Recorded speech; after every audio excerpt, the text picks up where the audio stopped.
கூட்டத்தை நாங்க போய் ஆகணும்னு அவசியம் இருக்கா? எல்லாத்துக்கும் நீங்க அதை கேட்கறீங்க, திருப்பி அதை கேட்கறீங்க. ஏன் நாங்க போகணும்? நீங்க போக முடியாதுங்க. ஏன் போகணும்?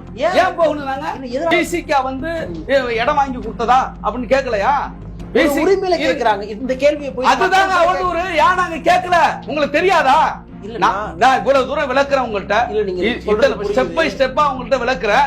திருப்பி அதே கேள்வி கேட்டீங்கன்னா நீங்களும் வந்து அதே பார்வையில இருக்கிறீங்க. நீங்களும் பிசிகாவுக்கு எதிரான மனநிலையில் தான் இருக்கிறீங்க. இவ்வளவு விளக்கத்துக்கு பிறகு இந்த கேள்வி உங்கள்கிட்ட வரக்கூடாதுங்க. நீங்க வந்துச்சுன்னு சொன்னாக்கா நீங்க அந்த வந்து அந்த தேவையற்ற விமர்சனம் அவதூறு பரப்புற கும்பலில் பிரதாப்பும் ஒருவர். நான் குற்றம் சாட்டுறவங்க. அப்ப திருமாவர்கள் பேசின அந்த காணொலி ரஞ்சித்துக்கு தான் நான் புரிஞ்சுக்கிறேன். என்னது வச்சிங்க? அதுல என்ன?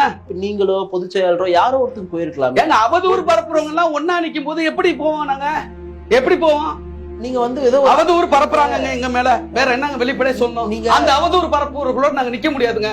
அது யாரா இருந்தா என்னங்க பண்ணல? நீங்க யாரு எங்களுக்கு பாடம் எடுக்க? நீங்க யாரு எங்களுக்கு பாடம் எடுக்க? நாங்க என்ன பண்ணல? உங்களுக்கு ஒண்ணு தெரியுமா? திருப்பி திருப்பி திருப்பி திமுக விமர்சனம். நீங்களே பிரதாப்பே மிக மோசமான விடுதலை சிறுத்தைகளுடைய விரோதியா நான் பாக்குறேன். இந்த மாதிரி கேள்வி அயோக்கியத்தனமானது. உங்களுடைய கேள்வி வந்து ஒரு உரிமையின் அடிப்படையில கேட்டா, உரிமை எல்லாம் என்ன விவாதத்துல உரிமை இருக்கு உங்களுக்கு? இல்ல, நீங்க தப்பா பேசுறீங்க. நீங்க தப்பான கேள்விகள் கேட்கறீங்க. எத்தனை முறை உங்களுக்கு நான் விளக்கம் சொல்றது? திருப்பி திருப்பி அதே கேள்வி கேட்டுக்கிட்டு இருக்கீங்க. நீங்க விசிகா விமர்சனம் பண்ணக்கூடாது. யார பண்ணா பண்ணுங்க. திமுகவுக்கு பயந்துகிட்டு பேசுறீங்களா? திமுகவுக்கு முட்டு கொடுக்குறீங்களா? திமுக குரலாக நீங்கள் பேசுகிறீர்களா என்று கேட்பது அயோக்கியத்தனமா இல்லையா? இல்ல, இந்த அயோக்கியத்தனத்துல நீங்க சொன்ன வார்த்தை இன்னொரு இல்ல இல்ல இல்ல ஒரு ஒரே ஒரு கேள்வி. இன்னொரு சில வந்து அவதூறு விமர்சிக்கிறா. யாரு விமர்சிக்கிறானா? ரஞ்சித்து கூட இருக்கிறவங்களே தான் செய்யறாங்க. இல்ல ரஞ்சித், எங்க ரஞ்சித்து கூட இருக்கு. நான் என்னங்க எனக்கு தயக்கம் வேண்டியிருக்கு? ரஞ்சித்து கூட இருக்கிறவங்க கூட தான் வந்து எங்களை விமர்சிக்கிறாங்க. ரஞ்சித் கூட யாரு இருக்கா? எங்க விமர்சிக்கிற எல்லா பேரெல்லாம் வந்து நோட் ஒண்ணு பண்றேன். நாளைக்கு என்ன பண்றேன், நான் நோட் எல்லாம் போட்டு நான் வந்து நேம் எல்லாம் வந்து நோட் பண்ணிட்டு வந்து இன்னும் நான் சொல்றேன். கூப்பிடுவீங்க, நாங்க வந்துருமா? திமுக விமர்சனம் பண்ண உங்களுக்கு என்ன? திமுக விமர்சனமா எங்களுக்கு ஒண்ணு இல்ல. நீங்க தலைவரே சொல்லிட்டாரு. ஆனா கேளுங்க, வந்தவங்க திமுக விமர்சனம் பண்ணாங்க. இல்லங்க, நீங்க என்ன எடுத்தீங்கன்னா உங்களுக்கு விமர்சனம். ஒரு நிமிஷம் பிரதாப். தமிழ்நாடு பார்வையாளர்களுக்கு வணக்கம். இன்றைய சிறப்பு நேர்காணலில் நம்முடன் இணைந்திருப்பவர் விசிகாவின் மாநில துணை பொதுச் செயலாளர் திரு ரஜினிகாந்த் அவர்கள். வணக்கம். வணக்கம். பகுஜன் சமாஜ் கட்சியினுடைய மாநில தலைவர் திரு ஆம்ஸ்ட்ராங் அவர்கள் வந்து படுகொலை செய்யப்பட்டார். அதற்கு நீதி வேண்டி இயக்குனர் ப. ரஞ்சித் நீலம் பண்பாட்டு மையத்தின் சார்பாக ஒரு பேரணி, அதை தொடர்ந்து ஒரு நினைவேந்தல் கூட்டம் நடத்தினார்கள். தமிழ்நாட்டில் கூட எல்லா, குறிப்பாக தலித் சமூகத்தை சார்ந்த எல்லா கட்சியின் தலைவர்களுமே வந்து பங்கேற்றாங்க. பேசுறவங்க, திமுக அவதூறு பேசுறவங்கலாம் வந்து இதை காரணம் வச்சு ஒரு பேரணிலாம் ஒரு நினைவேந்தலாம் எடுப்பாங்க, அங்க நீங்க போகாதீங்க அப்படின்னு சொல்லிட்டு சொன்னாரு. இது திருமாவர்களுடைய குரலா இல்ல திமுக அழுத்தத்தின் குரலா? முதல்ல ரொம்ப திருப்பி ஒரு விஷயம் பண்றீங்க. ரஞ்சித் வந்து ஒரு திரைப்பட இயக்குனர். அவர் வந்து ஒரு அமைப்பு வச்சிருக்காரு. அமைப்பு பேர் என்ன? நீலம் பண்பாட்டு மையம். அதை நான் வந்து எப்படி புரிஞ்சுக்கிறேன்னா, அது ஒரு சமூக பண்பாட்டு சார்ந்த நடவடிக்கைகளை வந்து செய்யற ஒரு இயக்கமா நான் புரிஞ்சுக்கிறேன். சமூக விழிப்புணர்வுகளையும் வந்து கொடுக்கிற இயக்கமா, அந்த மார்கழி மாதத்துல அந்த மக்கள் இசை இந்த மாதிரி நடத்துற ஒரு இயக்கமா அவங்க வச்சிருக்காங்க. பட் நாங்க ஒரு தேர்தல் ஆணையத்தால் அங்கீகரிக்கப்பட்ட ஒரு கட்சி. தமிழ்நாட்டில் மிக முக்கியமாக தமிழக அரசியலை, இந்திய அரசியலை தீர்மானிக்கக்கூடிய சக்தி வாய்ந்த ஒரு கட்சியின் தலைமையும் எங்களுடைய தலைவர். சரியா?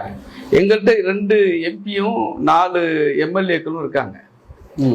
எங்கள்கிட்ட கட்சி, அமைப்பு, கொள்கை, கோட்பாடு, லட்சியம், தமிழ்நாடு முழுக்க கிளைகள் இருக்கிற ஒரு கட்சி. எங்கள் தலைவரையும் எங்கள் அமைப்பையும் நீங்க வந்து ஒரு இயக்குனருடைய வந்து அமைப்பையும் அல்லது அவரையும் வந்து ஈக்குவல் பண்ணி வந்து நீங்க பேசுறது இருக்கு. யாருமே நீங்க எல்லாம் அப்படிதான் பேசுறீங்க. கேளுங்க, அப்படி ஈக்குவல் பண்ணி பேசுறது இருக்குல்ல, அது அபத்தமா நான் பாக்குறேன். அப்படிதாங்க பேசுறீங்க. ரஞ்சித் அறிவிச்சா நாங்க போய் கலந்துக்கணும் ஏதாவது அவசியம் இருக்கா? இல்ல, யாருக்கு எங்களை கேட்டு அறிவிச்சாரா? ஒரு படுகொலை நீங்க போட்டியா நினைச்சு கேட்காதீங்கன்னு தான் நான் சொல்றேன். இல்ல இல்ல நமக்கு இப்ப நீங்க வந்து ரியாக்ஷனை பேசுறீங்க, நம்ம ஆக்ஷனே பேச மாட்டோம். ஒரு படுகொலை நடந்திருக்கு, அந்த படுகொலைக்கு வந்து நீதி வேண்டிதான் பேர் நடத்துறாரு. அவர் ஒன்றும் கட்சியினுடைய பொதுக்கூட்டமோ இல்ல வந்து ரஞ்சித் வந்து தன்னை விளம்பரம் தேடியோ ஒரு பண்ணிக்கல. நம்ம சமூகத்தை சார்ந்த ஒரு மாபெரும் தலைவரை வந்து இழந்துட்டோம், வாங்க நம்மளாம் சேர்ந்து நீதி கேட்கலான்றப்போ திருமாவர்கள் வந்து தன்னிச்சையா போயிருந்தா அதுதானே ஒரு பெருந்தன்மை, அதுதானே ஒரு லீடர்ஷிப், அதுதானே நீங்க சொல்லக்கூடிய அந்த ஒரு தலைவர். திருப்பி வந்து நீங்க வந்து எங்கள் தலைவருக்கு நிகரா கொண்டாந்து நீங்க ரஞ்சித்தை நிறுத்த பாக்குறீங்க. ரஞ்சித்தை நாங்க மதிக்கிறோம், அது வேற விஷயம். அவருடைய வந்து அவர் இயக்குகிற வந்து திரைப்படத்தை நாங்க பார்க்கிறோம், ரசிக்கிறோம். கேளுங்க. இல்ல நான் பதில் சொல்லணுமா வேண்டாமா? திரைப்படத்துல அவர் வந்து வைக்கிற கருத்துக்களை நாங்க வந்து பாராட்டுறோம். திரைத்துறைக்கு வெளியும் அவர் பேசுற கருத்துக்களை நாங்க பாராட்டுறோம். அதை சார்ந்து சமூக நீதி சார்ந்து சாதி ஒழிப்பு சார்ந்து நாங்க பாராட்டுறோம். ஆனால் வந்து அவருடைய நிலைப்பாட்டுக்கு எல்லாத்துக்கும் நாங்க துணை போகணும்னு அவசியம் கிடையாது. அவர் எடுக்கிற நிகழ்ச்சிகள் அனைத்திற்கும் நாங்க போய் நிக்கணுங்கிற அவசியம் கிடையாது. நாங்க வந்து எடுக்கிற நிலைப்பாட்டுக்கு அவர் வந்து பின்னாடி வந்து வால் பிடிக்கணுங்கிற அவசியம்லாம் ஒண்ணும் கிடையாது. ஒண்ணு புரிஞ்சுங்க. நாங்க அண்ணன் ஆம்ஸ்ட்ராங்குடைய படுகொலை என்பது தமிழ்நாட்டை மட்டுமல்ல இந்தியாவையே உலுக்கிய ஒரு சம்பவம். இன்றைக்கும் நான் மட்டுமல்ல எங்கள் தலைவரே அந்த துயரத்திலிருந்து மீளவில்லை. ஏன்னா மிகப்பெரிய பாதிப்பை எல்லோருக்கும் ஏற்படுத்தியிருக்கிறது. குறிப்பாக அண்ணன் ஆம்ஸ்ட்ராங்கோடு நான் பயணித்தவன், மிக மிக நெருக்கமாக பயணித்தவன். அதே போல எங்கள் தலைவர் அண்ணன் டாக்டர் திருமாவளவன் மீது எங்க அண்ணன் ஆம்ஸ்ட்ராங் அவர்களுக்கு அளப்பரிய பற்றும் பாசமும் உண்டு. அவருக்கு ஒரு தலைவரா, பிஎஸ்பி தலைவரா இருந்துகிட்டு இன்னொரு கட்சியினுடைய தலைவருக்கு பிறந்த நாள் கொண்டாடி கேக்கு வெட்டி அவருக்கு மாலை போட்டு மரியாதை செலுத்தி அன்பளிப்பு வழங்கிய ஒரு பெருந்தன்மை வந்து ஆம்ஸ்ட்ராங்களுக்கு அவர்களுக்கு உண்டு. அவருடைய இறப்பு செய்தி கிடைத்த உடனே வந்து என்ன இப்ப இடைத்தேர்தல் விக்கிரவாண்டி இடைத்தேர்தல் நிகழ்ச்சியிலும் அதை ஒட்டிய நிகழ்ச்சிகளிலும் அந்த பகுதி கட்சி சார்ந்த நிகழ்ச்சிகளிலும் இருந்த எங்கள் தலைவர் சம்பவம் தெரிந்த உடனேயே அனைத்து நிகழ்ச்சிகளையும் ரத்து செய்துவிட்டு அங்கிருந்து வேக வேகமாக வந்து சென்னைக்கு வந்து இரவு முழுக்க தூங்காம காலையிலேயே வந்து மருத்துவமனைக்கு போய் அந்த ஆம்ஸ்ட்ராங் அவருடைய உடலுக்கு வந்து அஞ்சலி செலுத்திட்டு, அப்புறம் இன்னொரு செய்தி என்னன்னு கேட்டீங்கன்னா, அந்த ஆம்ஸ்ட்ராங் படுகொலையில் நீதி வேண்டும் என்று, படுகொலை சம்பவத்தில் ஈடுபட்ட குற்றவாளிகள் தண்டிக்கப்பட வேண்டும் என்றும் அதற்கு வந்து உரிய நீதி வேண்டும் என்று ஒரு 4-5 கோரிக்கைகளை வந்து வைத்து அங்கு போராட்டம் நடத்த வந்து ஆயத்தமா இருந்தாங்க. பகுஜன் சமாஜ் கட்சியினரும் ஆதரவாளர்களும் ஆயத்தமா இருந்தாங்க. நான் கூட அந்த கூட்டத்தில் ஒருத்தனா இருந்தேன். அப்படி இருக்கும் பொழுது காவல்துறை எப்படியாவது அந்த ஆம்ஸ்ட்ராங்குடைய உடலை அவசரமாக கொண்டு சென்று அடக்கம் செய்து அந்த பிரச்சனையை எப்படியாவது சட்ட ஒழுங்கு பிரச்சனை ஏற்படாமல் தடுத்து விட வேண்டும் என்கிற அந்த எண்ணத்தோடு பாடியை ஏத்திட்டாங்க. காலையிலேயே போஸ்ட்மார்ட்டம் பண்ணி எங்க தலைவர் போன பிறகுதான் அந்த கார்ல இருந்து அந்த ஆம்புலன்ஸ் பாடி வந்து வெளியே எடுத்து அங்க அஞ்சலி செலுத்திட்டு மீண்டும் அவர் என்ன சொன்னார்னா, நாளைக்கு பிஎஸ்பி தலைவர் மாயாவதி அவர்கள் இங்க வர்றாங்க, அதனால உடல் வந்து அதுவரை வைக்கப்பட வேண்டும், அதனால உடல்ல பதப்படுத்தணும், ரசாயன பதப்படுத்தல் செய்யப்பட வேண்டும், எம்பாம் பண்ணணும், எம்பாம் பண்ணுங்கன்னு சொல்லிட்டு உரிய அதிகாரிகள்கிட்ட உரிய அமைச்சர்கள்ட்ட டீனுகிட்ட எல்லாத்தையும் பேசி ஏற்றப்பட்ட உடலை 6ஆம் தேதி காலையிலேயே ஏற்றப்பட்டு உடனடியாக அடக்கம் செய்வதற்கு நடந்த முயற்சியை தடுத்து எம்பாம் செய்வதற்கு ரசாயன பதப்படுத்தலுக்கு வந்து அங்க வந்து எல்லா ஏற்பாடுகளையும் செய்து அதை நடத்தியவர் எங்கள் தலைவர் டாக்டர் எழுச்சி தமிழ். 8 பேரை நாங்க வந்து கைது பண்ணிட்டோம்னு காவல்துறை சொன்னாங்க.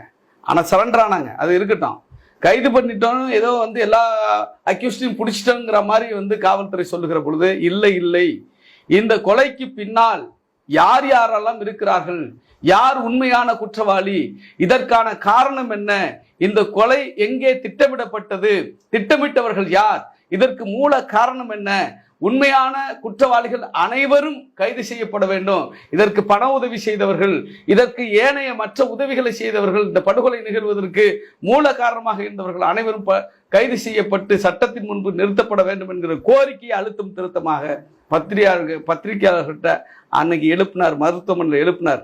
அது மட்டுமல்ல, அண்ணன் ஆம்ஸ்ட்ராங் அவருடைய உடலை பெரம்பூர்ல இருக்கிற பகுஜன் சமாஜ் கட்சியினுடைய அலுவலகத்திலேயே வந்து அடக்கம் செய்ய வேண்டும் என்று அண்ணன் ஆம்ஸ்ட்ராங் அவருடைய குடும்பத்தினரும் அவருடைய மனைவி அன்னி பொற்கொடி அவர்களும் கோரிக்கை விடுக்கிற பொழுது அந்த கோரிக்கைக்காக முதலமைச்சர் அலுவலகத்தை தொடர்பு கொண்டு முதலமைச்சருடைய தனி செயலாளர் திரு தினேஷ் அவர்களை தொடர்பு கொண்டு அந்த உடலை வந்து பிஎஸ்பி ஆபீஸ்ல போய் வந்து அடக்கம் செய்யறதுக்கு அவர் வந்து பேசினாரு.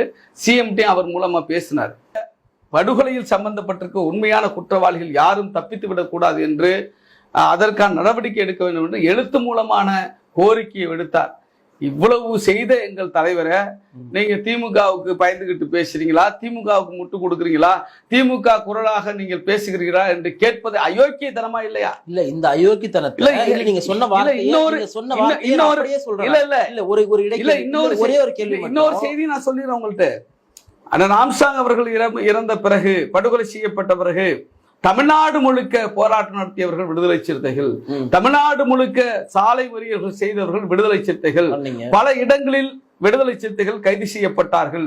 இப்பொழுதும் நினைவேந்தல் கூட்டம் நடந்து கொண்டே இருக்கிறது. சரிங்களா? ஆனா ஒரு விஷயத்தை நீங்க புரிஞ்சுங்க. ரஞ்சித் வந்து நிகழ்ச்சி நடத்தினார். 20ஆம் தேதி நடத்துறாருங்க. 20ஆம் தேதி அறிவிக்கிறார். எங்கள் தலைவர் கலந்துக்கணும்னு சொன்னாக்கா அவர் விருப்பத்துக்கு அறிவிக்க கூடாது. எங்க தலைவர்கிட்ட நீங்க அன்னைக்கு இருக்கீங்களா, அவைலபிளா இருக்கிறீங்களா, உங்களால கலந்துக்க முடியுமா என்று ஒரு வார்த்தையாவது கலந்து பேசியிருக்க வேண்டும். அவர்கிட்ட மட்டும் இல்ல, எங்க தலைவர்கிட்ட மட்டுமல்ல, யாரெல்லாம் கலந்துக்கணும் முக்கியமா கலந்துக்கணும் இவர் நினைக்கிறாரோ அவங்கள்ட்ட இவர் ஒரு வார்த்தை கேட்டிருக்கணும். ஏன்னு கேட்டீங்கன்னா 20ஆம் தேதிக்கு மாவட்ட செயலாளர்கள் கூட்டத்தை எங்க தலைவர் ஒரு வாரத்துக்கு முன்னாடி அறிவிச்சிட்டாரு. சரி, அம்பேத்கர் திடல்ல மாவட்ட செயலாளர்கள் கூட்டம் நடைபெறும். தமிழ்நாடு முழுக்க இருக்கிற 144 மாவட்ட செயலாளர்கள் வரணும்னு சொல்லிட்டாரு. சரிங்களா? அந்த கூட்டம் இருந்துச்சு.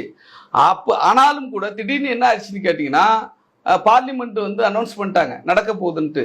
20ஆம் தேதி அனைத்து கட்சி கூட்டம் எங்க கட்சி அங்கீகாரம் பெற்ற பிறகு அந்த அடிப்படையில் அங்கீகரிக்கப்பட்ட கட்சியின் தலைவர் என்கிற அடிப்படையில் எங்கள் தலைவர் வந்து அழைக்கப்பட்டிருக்கிறார்.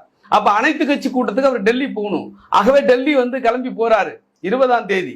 அங்க கிளம்பி போயிட்டு இந்த மீட்டிங் நடக்கிறதா இருந்துச்சு பாருங்க, அதை ஜூம் மீட்டிங்கா மாத்திட்டாரு. 3 மணிக்கு ஜூம் மீட்டிங்கா மாத்தி நடத்துறாரு. ஏங்க நாங்க வந்து ப்ரோக்ராம்ஸ் இருக்கு, தலைவர் வந்து பல்வேறு பணித்திட்டங்கள் இருக்கும் பொழுது ரஞ்சித் ஒரு தேதியை வச்சு அறிவிச்சு ஒரு டைம் வச்சு அறிவிச்சு நீங்க வரல அப்படின்னு சொன்னா என்னங்க அர்த்தம்? வரலன்னு கூட இல்ல, அழைப்பு கூட இவர் போய் நேரம் கொடுத்தாரா? இல்ல வரலன்னு கூட அது இல்ல. நீங்க போகாதீங்க, கூலிக்கு காசு வாங்கிட்டு பேச, அதுதாங்க சொல்றேன். இருப்பாங்கன்னா ரஞ்சிதா கூலி காசு வாங்கிட்டு இல்ல, அயோக்கியத்தனம் சொன்னல, அந்த அயோக்கியத்தனத்தை செய்து கொண்டே இருந்தார்கள். யார் செஞ்சது? எல்லாரும் தாங்க. உதிரிகள். நீங்க யார சொல்றீங்க? யாருன்னு காரணம் உதிரிகள்ங்க, உதிரிகள். இல்ல இப்போ ஒரு தலித்தா இருக்கக்கூடியவங்க எத்தனையோ பேர் வந்து தலித்ன்ற பொருள் விசிக்காக எதிராக அவதூறு பேசுறாங்க. அதை நம்ம மறுக்கல. நம்ம இதே போர்வையில இதே சமூகத்துல பிறந்தவங்க பேசுறாங்க. நீங்க பேசுறவங்க தான் சொல்றோம். அப்படிப்பட்ட நபர்கள் கூட வந்து பேசுறவங்க தான் சொல்றோம். அப்படிப்பட்ட நபர்கள் கூட இன்னைக்கு திருமாவளவன் மேல வந்து பேசல. மூத்த பத்திரிகையாளர் திரு மணி உட்பட சொல்றாரு. ஏன்னா அவர்லாம் உங்களை வந்து ரொம்ப நேசிச்சு உங்களுக்காக பேசக்கூடிய ஒருத்தர். என்ன சொல்றாங்கன்னா திருமாவுடைய உடல் மொழியிலே ஒரு நடுக்கம் தெரியுது. ஏன் இந்த நடுக்கம், ஏன் இந்த பதட்டம் அப்படின்னு கேக்குறாங்க. அதெல்லாம் அவங்க பார்வையில இருக்கிற கோளாறு. மணியா இருக்கட்டும், அவர் மேல எனக்கு மரியாதை இருக்கு. இல்ல உங்களுடைய கேளுங்க, தலைவர் மீது இல்லங்க, பத்திரிகையாளர் மணி மீது எனக்கும் மரியாதை இருக்கு, எங்க தலைவருக்கும் மரியாதை இருக்கிறது. அவரை மதிக்கிறோம், அவர் கருத்துக்களை வந்து நாங்க மதிக்கிறோம். ஆனா எல்லா விஷயத்திலையும் எல்லா நிலைப்பாடையும் வந்து ஒரே பார்வையில பார்க்க கூடாது. என்ன நாங்க செய்யல, எங்க தலைவர் என்ன செய்யல? எங்க ஒரு உடன் பிறந்த தம்பியை இழந்த துயரத்தில் இன்னைக்கும் இருக்கிறாருங்க. தனிப்பட்ட முறையில வந்து பேசுனது எனக்கு தெரியுங்க. ஒரு மிகப்பெரிய பின்னடைவு சமூகத்தினுடைய வந்து செயல்பாட்டில் மிகப்பெரிய பின்னடைவுடைய இழப்பு என்று சொல்லியிருக்கிறாரு. அப்படிப்பட்ட ஒரு தலைவரை நீங்க எதுக்கு எடுத்தாலும் நல்லது செஞ்சா கூட பாராட்ட மாட்டீங்க, நல்லது செஞ்சா கூட அதுல ஏதாவது நொட்ட சொல்லணும்னு தான் பாக்குறீங்க. போகாதீங்க சொல்றதுனால என்ன நன்மை வரப்போகுது? எதுக்கு? நான் என்ன கேக்குறேன், எங்களை விமர்சிப்பீங்க, எங்களை வந்து அவதூறு பண்ணுவீங்க. விமர்சிக்கிறா யாரு விமர்சிக்கிறானா? ரஞ்சித்து கூட இருக்கிறவங்களே தான் செய்யறாங்க. இல்ல ரஞ்சித், எங்க ரஞ்சித்து கூட இருக்கு. நான் என்னங்க எனக்கு தயக்கம் வேண்டியிருக்கு? ரஞ்சித்து கூட இருக்கிறவங்க கூட தான் வந்து எங்களை விமர்சிக்கிறாங்க. ரஞ்சித் கூட யாரும் இருக்கா? எங்க விமர்சிக்கிற எல்லா பேரெல்லாம் வந்து நோட் பண்ணி ஒண்ணு பண்றேன். நாளைக்கு என்ன பண்றேன், நான் நோட் எல்லாம் போட்டு நான் வந்து நேம் எல்லாம் வந்து நோட் பண்ணிட்டு வந்து இன்னும் நான் சொல்றேன். அதை தடுத்தாரா அவரு? இல்ல இல்லங்க, அதை தடுத்தாரா? ஏங்க நீங்க வந்து எங்களுக்கு எதிராக பேசுவீங்க, எங்களை அவதூறு பரப்புவீங்க, நான் எங்களுடைய துக்கத்தையும் துயரத்தையும் நீங்க கேலி பண்ணுவீங்க, கிண்டல் பண்ணுவீங்க, எங்க நிலைப்பாட்டுக்கு எதிர் நிலைப்பாடை எடுப்பீங்க. நாங்க வந்து செயல்படுறதெல்லாம் வந்து நீங்க வந்து தேவையில்லாம வந்து மறைமுகமா விமர்சிப்பீங்க. நீங்க கூப்பிடுவீங்க, நாங்க வந்துடணுமா? திமுக விமர்சனம் பண்ண உங்களுக்கு என்ன? திமுக விமர்சனமா எங்களுக்கு ஒண்ணு இல்லைன்னு எங்க தலைவரே சொல்லிட்டாரு. ஆனா கேளுங்க, வந்தவங்க திமுக விமர்சனம் பண்ணாங்க. இல்லங்க, நீங்க என்ன எடுத்தீங்கன்னா உங்களுக்கு விமர்சனம். ஒரு நிமிஷம் பிரதாப், திமுகவை விமர்சனம் செய்வது எங்களுக்கு அதை பற்றி கவலை இல்லை. காரணம் என்னவென்று கேட்டா, திமுக ஒரு ஆளும் கட்சியாக இருக்கிறது, ஆட்சி நடத்துகிறது. அதன் மீது பல்வேறு விமர்சனங்கள், பல்வேறு கேள்விகள், படுகொலை ஒட்டி கூட ஆம்ஸ்ட்ராங் படுகொலை ஒட்டி கூட பல்வேறு கேள்விகளை எழுப்ப முடியும், எழுப்ப வேண்டும். கேளுங்க கேளுங்க, எழுப்ப நாங்களே கேள்வி கேட்டுக்கிட்டு இருக்கோங்க. இவ்வளவு தூரம் நடந்திருக்கு. உளவுத்துறை என்ன செஞ்சு நாங்க கேட்கலையா? உளவுத்துறை என்ன செஞ்சு நாங்க கேட்கலையா? மேடையில கேட்டாங்க. இல்லங்க, அததான மேடையில நீங்க அதை கேளுங்க. விசிகாயா யாரும் நீங்க உங்க பேரை யாரும் சொல்லி ஏங்க சொல்லல? நீங்க சோசியல் மீடியாவை பாக்குறீங்களா இல்லையா? நீங்க சோசியல் மீடியா விட்டுருங்க. சோசியல் மீடியா விட்டுருங்க, அப்புறம் அந்த மீடியா விட்டுருங்க. ஒரு கட்சியினுடைய தலைவர்கள் வந்து பங்கேற்றிருக்கோம். அங்க பங்கேற்று ஜெகன்மூர்த்தி அவர்கள்ட்டும், நான் ஒன்னு சொல்றேன் கேட்டுல, மற்ற எந்த தலைவர்களாக இருக்கட்டும், சோசியல் மீடியால வந்து வாய் கூட திறக்க இருங்க. சமூக வலைத்தளத்தில் அவதூறு பரப்பப்பட்டதா இல்லையா? என்ன அவதூறு பரப்பப்பட்டது? அப்ப நான் இந்த படுகொலை காரணம் எடுத்துதாங்க படிச்சு சோசியல் மீடியா எடுங்க. நீங்க திமுக விமர்சனம் பண்ணாம பேசுறீங்க, எதண்டாவாதம் பேசுறீங்க. உங்களுக்கு தெரியாதா? அவதூறு பரப்புனது நீங்க படிக்கலையா? அவதூறு பரப்புனது நீங்க படிக்கலையா? விசிகா வந்து இடம் வாங்கி கொடுத்ததா அப்படின்னு கேட்கலையா? உரிமையில கேக்குறாங்க இந்த கேள்வியை போய். அதுதாங்க அவதூறு. ஏன் நாங்க கேட்கல? உங்களுக்கு தெரியாதா? நான் இவ்வளவு தூரம் விளக்குறேன் உங்கள்கிட்ட, ஸ்டெப் பை ஸ்டெப்பா உங்கள்கிட்ட விளக்குறேன். திருப்பி அதே கேள்வி கேட்டீங்கன்னா நீங்களும் வந்து அதே பார்வையில இருக்கிறீங்க. நீங்களும் விசிகாவுக்கு எதிரான மனநிலையில் தான் இருக்கிறீங்க. இவ்வளவு விளக்கத்துக்கு பிறகு இந்த கேள்வி உங்கள்கிட்ட வரக்கூடாதுங்க. நீங்க வந்துச்சுன்னு சொன்னாக்கா நீங்க அந்த வந்து அந்த தேவையற்ற விமர்சனம் அவதூறு பரப்புற கும்பலில் பிரதாப்பும் ஒருவர். நான் குற்றம் சாட்டுறேன். இப்போ தலித் பிரச்சனை வருதுன்னா, தலித்துகளுக்கு ஒரு பாதிப்புனா ஏன் திரும்ப கிட்ட வராங்கன்னா இவருடைய குரல் பெரிய குரல். என்ன நாங்க பண்ணல? நீங்க யாரும் எங்களுக்கு பாடம் எடுக்க? நீங்க யாரும் எங்களுக்கு பாடம் எடுக்க? நாங்க என்ன பண்ணல? உங்களுக்கு ஒண்ணு தெரியுமா? 2021 வந்து திராவிட முன்னேற்ற கழகம் ஆட்சிக்கு வந்த பிறகு அதிகமான போராட்டத்தை அரசை எதிர்த்து, ஆட்சியாளர்களை எதிர்த்து, காவல்துறை எதிர்த்து செய்த ஒரே கட்சி, கூட்டணியில் இருந்து கொண்டே செய்த கட்சி விடுதலை சிறுத்தைகள் கட்சி. வேற எந்த கட்சியாவது செஞ்சிருக்கா? திமுக அரசுக்கு நெருடல் இருங்க. ஏன் நெருடல் எப்படி ஏற்படாம இருக்கும்? எப்படி ஏற்படாமல் இருக்கும்? என்ன ஏற்படல? நீங்க என்ன நெருடல நீங்க எதிர்பார்க்கறீங்க? என்ன நெருடல எதிர்பார்க்கறீங்க? என்ன நெருடல் நீங்க எதிர்பார்க்கறீங்க? நான் கேக்குறேங்க, நாங்க வந்து கூட்டணியில் இருந்தாலும் கூட எதிர்கட்சி என்று சொல்லக்கூடிய அதிமுகவை விடவும் பாஜகவை விடவும் அதிகமான போராட்டங்களை நாங்கள் முன்னெடுத்திருக்கிறோம். நாங்க அதை தாங்க செய்ய முடியும். தீர்வை எழுதுறதுக்கு நாங்க ஆட்சியில் இருக்கிறோமா? இல்ல. நாங்க ஆட்சியில் இருக்கிறோமா? நாங்க போராடுறோம்ல. பேசுறீங்க நீங்க, என்ன பேசுறீங்க நீங்க? ரஞ்சித் அவர்கள் வந்து தங்க தலைவர் கூப்பிட்டா வரணுமா, ரஞ்சித் எங்களுக்கு ஈக்குவல் அப்படின்னு பேசுறது அந்த ஒரு ஆதிக்க சிந்தனை மாதிரி இருக்கு அந்த பேச்சு. 1000 பேர் 1000 அமைப்புகளை வச்சுக்கிட்டு 1000 விஷயங்கள் பண்றாங்க. அவங்க உங்களுக்கு ஒவ்வொரு பிரச்சனையின் அடிப்படையில், இஷ்யூவின் அடிப்படையில் தான் ஆதரவு கொடுக்க முடியும். எடுக்கிறதுக்கு எல்லாத்துக்கும் நாங்க ஆதரவு கொடுக்கணும் அவசியம் இல்ல. எங்களை தூத்துவீங்க, எங்களுக்கு தவறான ஒண்ணு பாக்குறீங்களா நீங்க? இப்ப ரஞ்சித் நினைவேந்தல் பண்ணது சமுதாயத்திற்கு, அவர் நினைவேந்தல் பண்றது அவர் உரிமை சார். அவர் நினைவேந்தல் நடத்துறது அவருடைய உரிமை. வந்து அது வந்து யாரும் மாற்று கருத்து சொல்ல. நாங்க என்ன சொல்றோம்? எங்களை டார்கெட் பண்ணி, எங்களை இலக்காக வைத்து அவதூறு பரப்பி, எங்களை வந்து தேவையில்லாமல் எங்கள் மீது தாக்குதல் நடத்துகிற கும்பலோடு நாங்கள் சேர்ந்து நிக்க வேண்டிய அவசியம் இல்லை. அப்ப திருமாவர்கள் பேசின அந்த காணொலி ரஞ்சித்துக்கு தான் நான் புரிஞ்சுக்கிறேன். என்னது வச்சீங்க? அதுல என்ன? ஏன்னா இப்ப நீங்க உறுதிப்படுத்துறீங்க. இருங்க, நான் உறுதிப்படுத்துறேன்னு சொன்னா உங்க கேள்வி இருந்து நான் இன்னொரு கேள்வி கேட்கிறேன். அப்ப ரஞ்சித்தோ அவருக்கு சார்ந்தவர்களோ பொதுப்படையாக விமர்சிக்கிறேன் என்று விமர்சித்தது விடுதலை சிறுத்தைகளைத்தான் அப்படின்னு நீங்க ஒத்துக்கிறீங்களா? அந்த மேடையில யாரும் விமர்சனமே பண்ணலையே. அந்த மேடை விடுங்க, அதுக்கு முன்னாடி சோசியல் மீடியா பத்தி பேசிட்டு இருக்க. சோசியல் மீடியா என்னங்க? இருங்க இப்ப ரீசெண்டா ஏதோ ஒரு இடத்துல ஒரு நியூஸ் பார்த்தேன் நானு. உங்க கட்சியில பொறுப்பில் இருக்கக்கூடிய கட்லுக்கு அடியில வந்து ஏதோ வந்து ரவுடி பசங்களோ எப்போ யாரோ உட்காந்து படுத்துட்டு இருந்தாங்கன்னு ஒரு செய்தி வந்துச்சு. சரி, இப்ப இது காரணம் விசிகா தான் சொல்ற, நீங்க ஏத்துப்பீங்களா? ஏங்க அதாவது ஏத்துப்பீங்களா? எதுக்குங்க ரஞ்சித்தை கூட்டத்தை நாங்க போய் ஆகணும்னு அவசியம் இருக்கா? என்னத்துக்கு நீங்க அதை கேக்குறீங்க? திருப்பி அதை கேக்குறீங்க. யாருமே சொல்லல. ஏன் நாங்க போகணும்? நீங்க ஏன் போக முடியாதுங்க. ஏன் போகணும்? ஏன் போகணும்? நாங்க எங்களுக்கு ஒரு கட்சி இருக்குங்க. நாங்க நடத்திப்போம். எங்களுக்கு நாங்க டிமாண்ட் என்ன வைக்கிறோமோ நாங்க சரியா தான் வச்சுக்கிட்டு இருக்கிறோம். நீங்க என்ன திருப்பி ஏன் போகலன்னா இது என்ன வந்து ரஞ்சித் என்ன பெரிய அரசியல் கட்சி தலைவர், அவர் கூட்டத்துக்கு நாங்க போகலையா? எங்களை கலந்து பேசினாரா? எங்களை வந்து நேரடியா அழைப்பு கொடுத்தாரா எங்க தலைவருக்கு?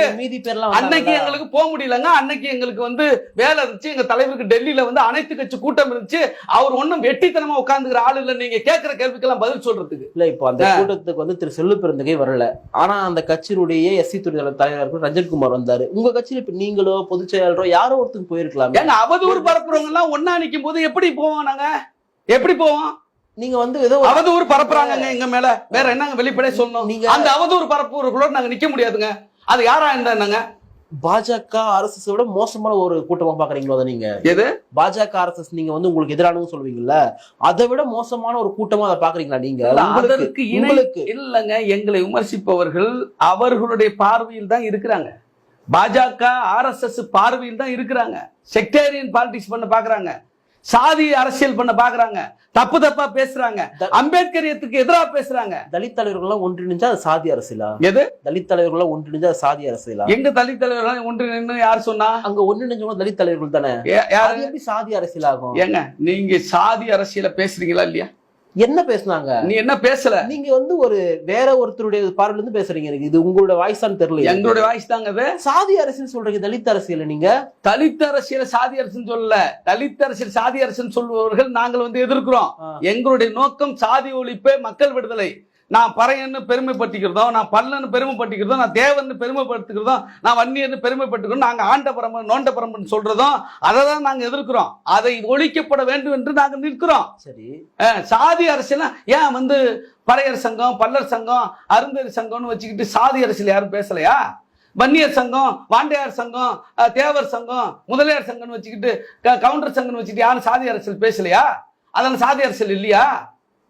கேக்குறவங்கள அம்பேத்கர் ஷெட்யூல் காஸ்ட் ஃபெடரேஷன் தொடங்கினார்ன்றது உங்களுக்கு தெரியும். நான் சொல்லிதான் தெரியணும்னு கிடையாது. ஷெட்யூல் காஸ்ட் ஃபெடரேஷன் சாதி பெருமை பேசுவதற்கு அல்ல, விடுதலை கோருவதற்கு. அதே தானே இவங்களும் பண்றாங்க எல்லாரும். இல்ல அப்படி எல்லாம் நீங்க ரஞ்சித்தை வந்து நான் கேக்குறேன். ஒரே ஒரு நான் ஒரே ஒரு கேள்வி கேக்குறவங்கள. ரஞ்சித் வந்து சொன்ன விஷயத்தையே நான் உங்கள்கிட்ட சொல்லி கேக்குறேன். இன்னைக்கு இருக்கிற இந்த செட்டப்ல, இன்னைக்கு இருக்கிற இந்த எலெக்ஷன் சிஸ்டத்துல நீங்க தலித் அமைப்புகள்லாம் ஒண்ணு சேர்ந்து 7 எம்பி தொகுதியில ஏதாவது ஒரு எம்பி தொகுதி ஜெயிச்சிருவீங்களா? வெறும் தலித்துகள் மட்டும் ஓட்டு போட்டா யாரும் ஜெயிக்க முடியாதுல்ல. அப்படிதான் நிக்கணும்னு சொல்றாரு. நீங்க ஏற்கறீங்களா? அது வந்து ஒரு சென்னை வந்து எங்கள் கோட்டைன்னு சொல்றாரு. சென்னை வந்து எங்க நம்ம கோட்டையா இருக்கு? அதான் எல்லாரும் ஆச்சு வெளியே தொத்திடுறாங்களே. எங்க அதுதான் நான் கேக்குறேன். அப்ப நம்ம என்ன சொல்றோம்? எங்களுடைய மண்ணை மீட்டெடுக்கிறது வேலையை பாருங்க. சென்னை எங்கள் கோட்டைன்னு சொல்லி திரியுது இல்ல. இங்க இருக்கிற மார்வாடிகள்கிட்ட, இங்க இருக்கிற பெருமுதலாளிகள்கிட்ட, இங்க வந்து எல்லா பூர்வீக குடிகளும் இன்னைக்கு அடிமையா இருக்க வேண்டிய அவல நிலை இருக்கிறது. அதற்கு எதிராக போராடணுமா? அதுக்கு காரணம் திராவிட கட்சிகள். எந்த அடிப்படையில்? நாட் ஒன்லி திமுக சொல்லணும். திமுக திராவிட கட்சிகளுக்கு வக்காலத்து வாங்குவதற்கு நான் வரல. நீங்க ஒண்ணு புரிஞ்சுங்க. நீங்க திராவிட கட்சிக்காரங்களை பார்த்து அந்த கேள்வி கேட்டீங்க. அதான் சொல்றேன். நீங்க நல்லா கேட்டுங்க. நான் திருப்பி எத்தனை திருப்பி சொல்றேன் உங்கள்கிட்ட ஒரு விஷயத்த சொல்லிட்டு இருக்கிறேன். நீங்க திமுக விமர்சிக்கீங்க, அந்த ஆட்சியாளர்களை கேள்வி கேட்டுங்க, அரசை கேள்வி கேளுங்க. அதை பத்தி எங்களுக்கு கூப்பிடாதீங்க. இருங்க ஒரு நிமிஷம் இருங்க. இப்பதான் ஆனா தேவையில்லாம விசிகாவை வந்து நீங்க தேவையில்லாம விமர்சிக்காதீங்க. திமுகவுடைய முட்டு கொடுக்குறாங்க, கைக்கூலியா இருக்கிறாங்க அப்படின்னு அற்பத்தனமா வந்து அயோக்கியத்தனமா விமர்சிக்காதீங்க. அப்படியே நாங்கள் இல்லை என்பது தான் உங்களுக்கு நான் சுட்டி காட்ட விரும்புறேன்.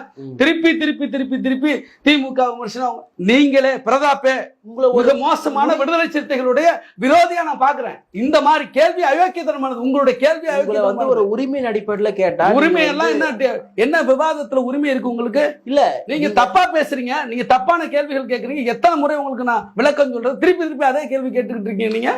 நீங்க விசிகா விமர்சனம் பண்ணக்கூடாது. யார பண்ணுங்க, யாரு பண்ணல பண்ணுங்க. அது வந்து ஆக்கப்பூர்வமா இருக்கணும். எங்களுடைய மீது அக்கறையோடு இருக்கணும். எங்களுடைய வளர்ச்சிக்கு சம்பந்தப்பட்டிருக்கணும். தப்பு பண்ணா தப்புன்னு கூட சொல்லுங்க, தப்பு கிடையாது. ஆனா எதுக்கு எடுத்தாலும் நான் இவ்வளவு தூரம் அடுக்கிறேன். நாங்க இப்பவும் வந்து ஆம்ஸ்ட்ராங் படுகொலை சம்பந்தப்பட்டவர்களை வந்து விடக்கூடாதுன்னு நாங்க நிக்கிறோம். இன்னைக்கு வந்து அந்த விசாரணை எப்படி போயிட்டு இருக்கு? சரியா போகலையா? ஒரு வழக்கறிஞர் உங்களுக்கு தெரியும். இல்ல நீங்களும் வளர்க்குறீங்க தானே, நீ அதுக்கு வந்து அந்த பட்டம் பெற்றவர் தானே. நான் கேட்கிறேன், சரியா போகலையா? எத்தனை விசாரணை, எத்தனை பேரை பிடிச்சி விசாரிக்கிறாங்க. செல்போனை தூக்கி ஏரியில போட்டதை வந்து கொஞ்சம் கவனிக்கணும். எனக்கு தெரிஞ்ச வரையும் நான் சொல்றேன், எந்த ஒரு வழக்கும் ஒரு நொடிக்கு செய்தி வந்து நான் பார்க்கல இது வரைக்கும். நான் பார்க்கல. அப்போ அதுக்கு நாங்க வந்து அழுத்தம் கொடுத்துக்கிட்டு தானே இருக்கிறோம். உங்களை மாதிரி நாங்க அது வேண்டாம் அப்படின்னு சொல்றோமா? இங்க தப்பு நடந்தா நாங்க கேட்போம், இங்க டைவர்ஷன் ஆனா நாங்க கேட்போம். அதுலயும் தவற மாட்டோம். இப்ப வரையும் இந்த நொடி வரையும் சரியா போறதா நாங்க பாக்குறோம். நீங்க வந்து தேவையில்லை. நீங்க திமுக விமர்சிங்க, உங்களை யாருங்க வேண்டாங்கிறா? ஏன் எங்களை விமர்சிக்கிறீங்க? கேள்வியை எங்களை விமர்சிக்கிறீங்க. எங்க தலைவர் என்ன திமுக விமர்சிக்கிறாங்க சொன்னாரா? ஆனா சொன்னாரு நம்ம கூட்டணிக்கு வந்து இந்த வார்த்தையை தலைவர் இல்லங்க. உங்களுடைய நோக்கம் என்னவா இருக்குன்னா,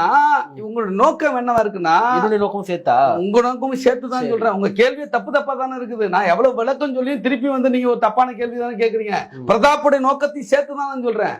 உங்களுடைய நோக்கமே என்னவா இருக்குன்னா, இங்கே விடுதலை சிறுத்தைகளை தனிமைப்படுத்த வேண்டும். திமுக கூட்டணி இருக்கக்கூடாது, கூட்டணி இருந்து வெளியே அனுப்பணும். இதுதான் சொல்லுவாங்க. திமுக கூட்டணி இருக்கிறோமோ அண்ணா திமுக கூட்டணி இருக்கிறோமாங்க. நாங்க ஒருவேளை அண்ணா திமுக கூட்டணி இதே வேலை தாங்க செய்வீங்க. நீங்க உங்களுக்கு வன்மம் வந்து திமுக மீது, அண்ணா திமுக மீது இல்ல, விடுதலை சிறுத்தைகள் மீது. நான்றப்ப இதுல வந்து ரஞ்சித், ஜெகன்மூர்த்தி, சிவகாமி AS, அங்க வந்து அந்த திரு ஜக்கையன் எல்லாமே அடங்குறாங்களா இதுக்குள்ள? நான் வந்து அப்படி சொல்லலைங்க. யாரெல்லாம் ரஞ்சித்துடைய கேள்வியை தான் என்ன வந்து அதுக்கு அடையாளப்படுத்துறீங்க. அதனால நான் கேட்கறேன். இல்ல பிரதாப், ஒண்ணு பதில் சொல்ல விடுங்க. இல்ல கேள்விகளை கேட்டுக்கிட்டே இருங்க. நான் பேசாம உட்கார்ந்து இருக்கிறேன். நீங்க கேள்விகளை கேட்டுக்கிட்டே இருங்க. இல்ல விடுங்க, நீங்க கேளுங்க. இதெல்லாம் விடுங்க, நீங்க கேட்டுக்கிட்டே இருங்க. நான் பேசாம இல்ல நீங்க பேசிக்கிட்டே கேள்விகளை கேட்டுக்கிட்டே இருங்க. உங்களுக்கு நோக்கம் வந்து இந்த பதில்லாம் வரக்கூடாது. இது வந்து விசிகா பக்கம் இருக்கிற நியாயம் வெளில வரக்கூடாது. அதான் உங்க நோக்கம். நீங்க கேட்டுக்கிட்டே இருங்க. நான் உட்கார்ந்து இடைமறிக்கல. இல்ல நீங்க கேட்டுக்கிட்டே இருங்க. இல்ல நான் பேசுற மாதிரி இல்ல, நீங்க கேட்டுக்கிட்டே இருங்க. அப்புறம் வந்து என்னங்க, நீங்க ஒரு கேள்வி கேட்கறீங்க, பதில் சொல்ல போனா பதில இடைமறைச்சு பதில் வரக்கூடாம தடுக்கிறதுக்கு முயற்சி பண்றீங்கன்னா நீங்க யார்? நீங்க யாருன்னு கேக்குறேன். ஆமாங்க, நாங்க அவங்கள எல்லாரும் சொல்றோமா இல்லையா அப்படிங்கிறது இல்லைங்க கேள்வி. நாங்க சொல்றோம்ல, எங்களுக்கு தேவையற்று வந்து விமர்சனம் பண்றவங்க, வந்து அவதூறு பரப்புறவங்க, எங்கள் தலைவரை வந்து தேவையில்லாமல் அவதூறு செய்பவர்கள், எங்கள் நிலைப்பாட்டையும் எங்களுடைய செயல்பாட்டையும் மூடி மறைக்க பார்ப்பவர்கள், எங்களுடைய உணர்வுகளையும் எங்களுடைய வந்து முயற்சிகளையும் செயல்பாட்டையும் வந்து புறம் தள்ளி அதற்கு வந்து தவறான கற்பிதம் கற்பிக்க முயற்சிக்கிற அத்தனை பேரும் விடுதலை சிறுத்தைகளுக்கு எதிரானவர்கள் தான். நீங்க சொன்னவங்க யாராவது செஞ்சிருந்தா அவங்களுக்கு எதிரானவங்க தான். என்னப்பா அந்த மேடையில ஒருத்தர் கூட உங்க தலைவர் அந்த மேடை இந்த மேடை திருப்பி இல்ல. நீங்க அந்த மேடை எங்க ஒரு விஷயம் நல்லா புரிஞ்சுங்க ரஞ்சித்.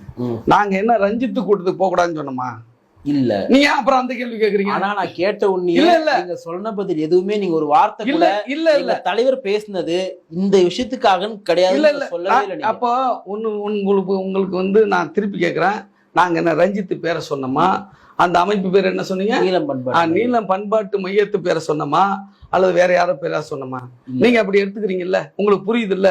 நாங்க புரிஞ்சுக்க மாட்டோமா? எங்களுக்கு அந்த அளவுக்கு அறிவு இல்லையா? நீங்க சொன்னது எங்க தலைவருடைய அனுபவத்துக்கும் அறிவுக்கும் ஆற்றலுக்கும் கட்சியினுடைய வந்து என்ன சொல்றது 35 ஆண்டு கால வந்து செயல்பாட்டுக்கும் உழைப்புக்கும் யாருங்க நீங்க எல்லாம் நிகராங்க? நீங்க வந்து என்னங்க சும்மா வந்து எந்த விதத்திலும் புரிதலற்ற அம்பேத்கர் என்னன்னு தெரியாத சமூகத்தினுடைய இயங்கியல் பற்றி எந்த புரிதல் இல்லாத நீங்க எல்லாம் ஒண்ணு சேர்ந்துக்கிட்டு எங்களை விமர்சிச்சா நாங்க என்ன சும்மா வாய முடிக்கிட்டு இருப்போமா? நான் கேட்கிறேன் உங்களை, அவங்களெல்லாம் நிகராக நாங்க நிறுத்துறீங்க ஏங்க? நான் கேட்கிறேன், சும்மா ஒரு வந்து நான் அப்புறம் ஏதாவது சொல்லிட போறோன்னு யோசிக்கிறேன் நான். காரணம் என்னன்னா, சும்மா வந்துங்க நாங்க வந்து இன்னைக்கு இந்த அளவுக்கு வளர்ந்து வந்திருக்கிறோம், இந்த அளவுக்கு நாங்க நிக்கிறோம், தாக்கு பிடிச்சி நிக்கிறோம்னா இதுக்கு பின்னாடி எவ்வளவு தியாகம், எவ்வளவு உழைப்பும், எவ்வளவு அர்ப்பணிப்பும், எவ்வளவு தியாகம் இருக்கு தெரியுமாங்க? எங்க தலைவர் திருமணமே பண்ணிக்கொள்ளாம இன்னை வரையும் என்ன செயல்பட்டுக்கிட்டு இருக்காரு. ஒரு நொடி கூட அவர் ஒழுங்கா தூங்குறது இல்லைங்க, ஓய்வு கிடையாது, உணவு கிடையாது. என்ன 24 hours வந்து இயங்குகிற உலகத்திலே ஒரு தலைவர் எங்க தலைவர் இருக்கிறாரு. நீங்க சும்மா பிள்ளைக்கா பசங்க எல்லாம் கொண்டாந்து நேர்ல நிறுத்தி இவரும் ஒன்னான்னு கேட்டுக்கிட்டீங்க. என்னங்க அர்த்தம் அது? என்ன அர்த்தம் அது? அவரும் ஒண்ணுன்னு சொல்றது ரொம்ப தப்பான விஷயம். தப்புதாங்க. அப்படியா? தப்புதான். என்னங்க நீங்க ஒண்ணுன்னு சொல்றது தப்பு. எப்படி தப்பு? ஆமா தப்புதாங்க. சரி, எப்படி ஒண்ணாக முடியும்? எப்படி எதை வச்சு டிஃபரெண்ட்? எனக்கு கூடங்க எனக்கு கூட சில வரலாறு இருக்கு. ஏன் வரலாற்றுக்கே மற்றவங்க நிக்க முடியாது. நான் கிட்டத்தட்ட எனக்கு என் மீது மக்கள் சார்ந்த வழக்குகள் தான் என் மீது போட்டிருக்காங்க. பல முறை சிறைக்கு போயிருக்கிறேன். பல முறை நான் சாதி வெறியர்களுக்கு இலக்காகி இருக்கிறேன். பல முறை காவல் அரச பயங்கரவாதத்துக்கு நான் இலக்காகி இருக்கிறேன். என் வரலாற்று கூட நீங்க நிக்க முடியாது. எங்க தலைவருக்கு யாரை மென்ஷன் பண்றீங்க? உங்களை விமர்சிக்கக்கூடியவர்களை. ஆமா, என்ன எங்க தலைவருக்கு நிகர நீங்க நின்றுவீங்களா? என்ன நீங்க பேசுறீங்க? இந்த ஒப்பீடே தப்பு. இந்த ஒப்பீடை கைவிடுங்க. நீங்க தேவையில்லாம நீங்க என்ன பண்றீங்கன்னா திருமான்ற ஒப்பீடே ரொம்ப அபத்தமானதான். தப்புதாங்க. நாங்க ரஞ்சித்துக்கு எதிரியை போல நீங்க கட்டமைக்க முயற்சி பண்ணாதீங்க. ரஞ்சித்தினுடைய நல்ல விஷயங்களை ஆதரிக்கிறோம், கெட்ட விஷயங்களை எதிர்க்கிறீங்க. கெட்ட விஷயம் தான் எதிர்ப்பும் தானே. எல்லா நிலைப்பாட்டுக்கும் நாங்க போகணுமா அவர்கிட்ட? இல்ல அப்படிலாம் கிடையாது. நல்ல விஷயம் கெட்ட விஷயம் நான் சொல்லாத செய்தியெல்லாம் நீங்க கொண்டு சேர்க்க கூடாது. நல்லதுன்னு ஒண்ணு தான் கெட்டது இருக்குன்னு இருக்கட்டும். எல்லா விஷயத்தையும் அவர் ஒரு விஷயம் சரின்னு நினைச்சிட்டு பண்ணுவாரு. எங்களுக்கு அது உடன்பாடு இருக்காது. அந்த பார்வை தப்புன்னு எங்களுக்கு தோணும். நாங்க ஆதரிக்க மாட்டோம். அதுக்காக நாங்க அவருக்கு எதிரியா? அவரே எதிரியான்னு நினைக்கல. இப்ப நாங்களும் அவர் எதிரியா நினைக்கல. நிலைப்பாட்டுக்கு தான் பிரச்சனை. ஒரு நிலைப்பாட்டுக்கு ஒரு ஸ்டாண்ட்ல எங்களுக்கு உடன்பாடு இருக்கும், இல்லாம போகும். எங்க நிலைப்பாட்டுல உங்களுக்கு ஒரு உடன்பாடு இருக்கும், இல்லாம போகும். அதுக்காக எல்லாத்தையும் ஆதரிக்கணும், பிரதாப் பண்றது எல்லாத்தையும் ஆதரிக்கணும். நீங்க அதே மாதிரி ரஜினிகாந்த் பண்றதுக்கு எல்லாத்துக்கும் பிரதாப் நிக்கணும் எதிர்பார்க்கறது மடத்தனம். அது ரஞ்சித்தை போல இன்னும் லட்சக்கணக்கானவர்கள் இருக்கிறாங்க, இன்னும் ஆயிரக்கணக்கானவர்கள் இருக்கிறாங்க. ஒவ்வொருத்தரையும் கொண்டாந்து எங்களுக்கு நீங்களா அப்படின்னு நிகரெல்லாம் நீங்க பேசாதீங்க. நாங்க தனித்துவமாக மக்கள் விடுதலைக்காக அம்பேத்கரிய வழியில், தந்தை பெரியாருடைய கொள்கையில், பெராசான் மார்க்சுடைய பாதையில் நாங்கள் சமத்துவத்திற்காக போராடி கொண்டிருக்கிற கட்சி. விளிம்பு நிலை மக்கள், ஒடுக்கப்பட்ட மக்களுடைய விடுதலைக்காக, சனாதனத்தை எதிர்த்து இந்த மண்ணிலே ஒரு சமதர்ம சமூகத்தை படைக்க வேண்டும் என்பதற்காக போராடி கொண்டிருக்கிற கட்சி. நீங்க இங்க ஆயிரக்கணக்கானவர்கள் இருப்பாங்க. ஒவ்வொருத்தரையும் கொண்டாந்து நீங்க இதுவா அதுவான்னு கேட்கிற கேள்விக்கு பதில் சொல்ல வேண்டிய அவசியம் கிடையாது. நிகழ்ச்சியில் பங்கேற்று பல்வேறு கருத்துக்களை பகிர்ந்ததற்காக நன்றி.